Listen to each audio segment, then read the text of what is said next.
తివిడి ఇసుమున తైలంబు తీయవచ్చు, దవిలి మృగతృష్ణలో నీరు ద్రావవచ్చు, తిరిగి కుందేటి కొమ్ము సాధింపవచ్చు, చేరి మూర్ఖుల మనసు రంజింపరాదు, చేరి మూర్ఖుల మనసు రంజింపరాదు.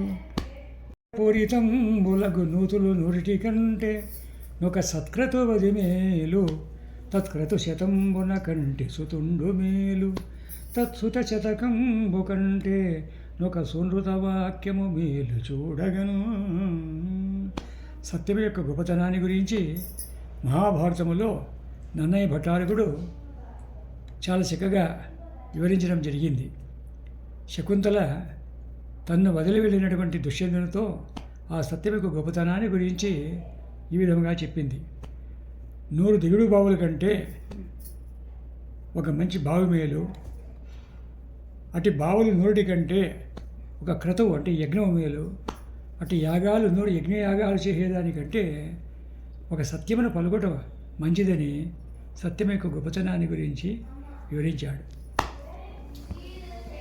అందక వదలక ప్రాప్తం బగులేసమైన 10,000 తృప్తించెందని మనుజుడు సప్తద్వీపములనైన చక్కన్బడునే.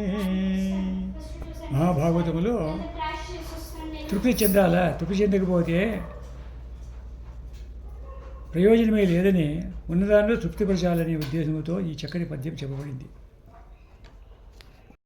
రాణిన భూషయంతి పురుషం హారాన చంద్రోజ్వలా, న స్నానం న విలేపనం న కుసుమం నాలంకృతా మూర్ధజా, వాణ్యేకా సమలంకరోతి పురుషం యా సంస్కృతా ధార్యతే, క్షీయంతే ఖలు భూషణాని సతతం వాగ్భూషణం భూషణం. ఈ శ్లోకాన్ని ఏనుగు లక్ష్మణ కవి ఈ విధముగా తెలుగులో చెప్పడం జరిగింది. భూషలుగావు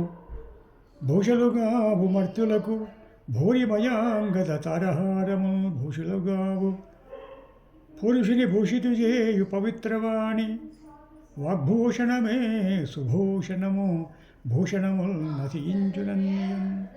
అన్ని భూషణాలు నశిస్తుంది కానీ వాగ్భూషణం, వాక్కు అనేటువంటి అలంకారంతో కూడుకున్న వాక్కు సుభూషణము, మంచి ఆభరణమని, దాన్ని మించింది లేదని చక్కగా వర్ణించాడు.